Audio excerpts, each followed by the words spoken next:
도전과 응전, 네 번째 시간입니다. 도전과 응전의 역사는 민족의 역사입니다. 세계에서 가장 거친 환경에서 살아온 민족이 바로 유대인입니다. 서기 70년 7월 9일에 나라를 빼앗기고 1948년 5월 14일 독립할 때까지 약 1900년 동안 이곳저곳 쫓겨다니며 나라 없는 고통을 당해야 했습니다. 심지어 독일에서는 유대인을 잡아서 총연습을 하기도 하였고 총알 하나로 몇 명을 죽일 수 있는지 일렬로 세워놓고 총을 쏘는 실험을 하기도 했습니다. 히틀러는 유대인 600만 명을 학살했습니다.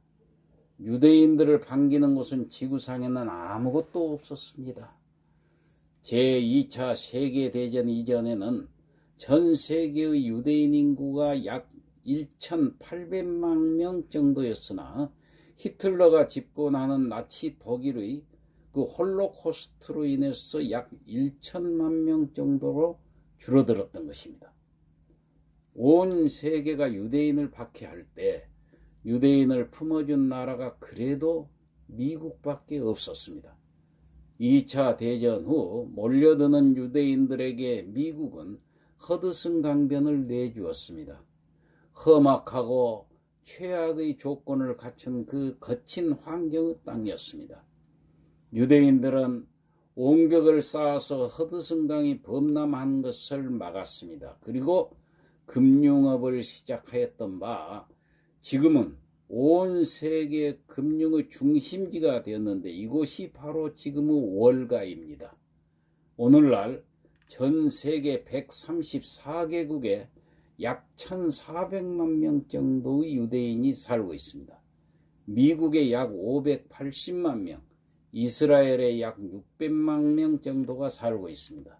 그 밖에 캐나다, 헝가리, 우크라이나, 프랑스, 아르헨티나, 러시아, 독일 등의 많은 수의 유대인들이 살고 있습니다. 1948년 5월 14일 건국된 이스라엘은 유대인이면 누구나 시민권을 발급할 수 있게 허용을 하고 있습니다. 이는 귀환법 또는 귀향법이라고도 하는데 이 법률상 조부모 중 유대인이 있거나 유대교로 개종한 이들은 모두 유대인으로 간주가 됩니다. 또 유대인 이민자들과 가족관계인 비유대인들에게도 이스라엘 이민을 허용하고 있습니다.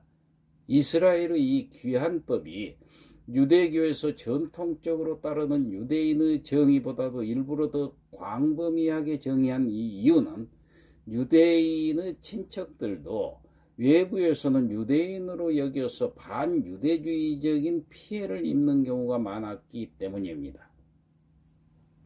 유대인들은 자신들이 겪은 고난의 역사를 후손들에게 교육시키며 온갖 정신을 쏟는 민족입니다. 그들은 민족의 절기를 통하여 민족의 순환과 영광을 후손들에게 교육을 합니다. 대표적인 절기가 유월절이죠. 그들은 이집트에서의 그 종살이를 벗어나게 된 첫 번째 유월절에서 수천 년이 지난 지금에도 그날을 맞으면 누룩을 넣지 않고 구운 떡인 고난의 떡을 먹으면서 유월절을 지킵니다. 유월절이란 민족적인 절기 예식을 통해서 회상하고 오늘을 반성하며 내일의 교훈을 얻으려는 것이었습니다.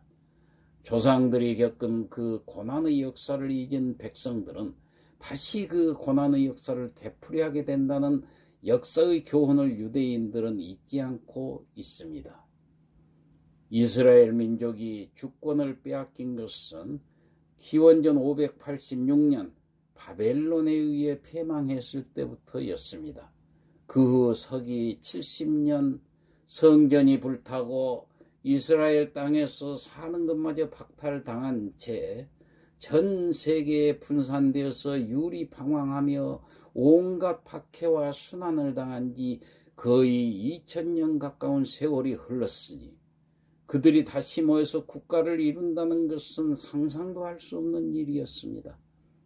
게다가 이스라엘 민족이 살던 팔레스타인 지역은 계속 강대국에게 짓밟혔고 이스라엘 민족을 숙적으로 여기는 아랍 회교도들이 오랫동안 그 땅을 장악하고 있었던 것입니다. 전 세계에 가는 곳마다 생명의 위협을 당하며 숨어 살아온 이스라엘 민족, 멸종당하는 줄 알았던 유대인들이 다시 그 땅에 돌아가 강대한 아랍 세력을 물리치고 사막과 황무지를 개간하고 거기에 이스라엘 국가를 세운다는 것은 정말 도저히 상상할 수 없는 일인데도 이때 이스라엘 회복과 관련된 기폭제가 된 사건이 일어났으니까 그게 바로 드레피스 사건입니다. 자, 1894년 프랑스 수도 파리의 어느 광장에서 유대인인 알프레드 드레피스라는 프랑스 육군 대위의 추방식이 있었습니다. 그는 반유대주의자들의 음모로 프랑스 육군의 기밀을 독일에 팔아먹었다는 터무니없는 죄로 재판을 받고 추방을 당하게 되었습니다. 프랑스 사람들은 그의 얼굴에 침을 뱉고 계급장을 떼고 옷을 갈기갈기 찢었습니다. 유대인을 죽여라, 유대인은 배신자다 하면서 온갖 욕설을 퍼부었습니다.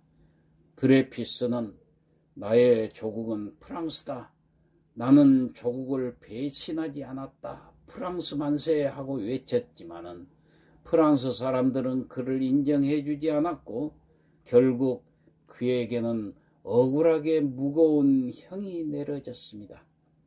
이 광경을 본 유대인 청년이 있었는데 그는 신문기자이자 극작가이고 사회평론가이자 의사이며 법률가이기도 했던 데오도르 헤르츠였습니다. 그는 드레피스 대위의 추방식을 보고 큰 충격을 받았습니다. 유대인은 자기가 사는 나라에 아무리 충성을 다해도 그 충성이 받아들여지지 않고 도리어 배신자로 몰렸습니다. 그러므로 유대인도 유대인에 의한 나라를 세우지 않으면 안 되었습니다. 그는, 그러니까 데오도르 헤르츠는 그의 생각을 글로 적었어 유대 국가론이라는 책을 만들었습니다. 그리고 곳곳에 다니며 유대인들에게 호소를 했습니다. 모든 유대인은 시온으로 돌아가서 나라를 세워야 한다. 많은 청년 유대인들이 그의 주장에 동조하였습니다. 유럽 전역에 이 운동이 적극적으로 번져나갔습니다. 피 끓는 애국심은 급기야 많은 동기들을 모으는 데 성공했으며 1897년 드디어 스위스 바젤에서 제1차 시온주의자 회의를 갖게 된 것입니다. 그들은 팔레스타인의 유대 국가를 세우는 일에 몸과 마음과 물질을 바칠 것을 결의하고 시온주의 기구를 창설했습니다. 이 시온주의 운동은 세계 곳곳에 사는 유대인들에게 번져나갔으며 종파와 주의, 사상, 조직 등을 초월해가지고 많은 유대인들이 이에 가담하게 되었던 것입니다. 이렇게 하여 세계 문명을 꽃피운 민족이 바로 유대인이 되었어요. 0.3%밖에 안 되는 이 민족이 지금 세계를 지배하고 있습니다. 유대인들은 긴 세월 동안 척박한 환경 속에서도 아름다운 긍정적 신념을 공유하고 살아오는 동안에 거친 환경을 이길 수 있는 DNA가 형성되어 있었던 것입니다. 이는 비단 나라와 민족뿐만 아니라 우리 개인의 인생사에도 똑같이 적용되는 원리입니다. 도전과 응전의 역사는 다음 시간으로 계속 이어집니다. 마치겠습니다.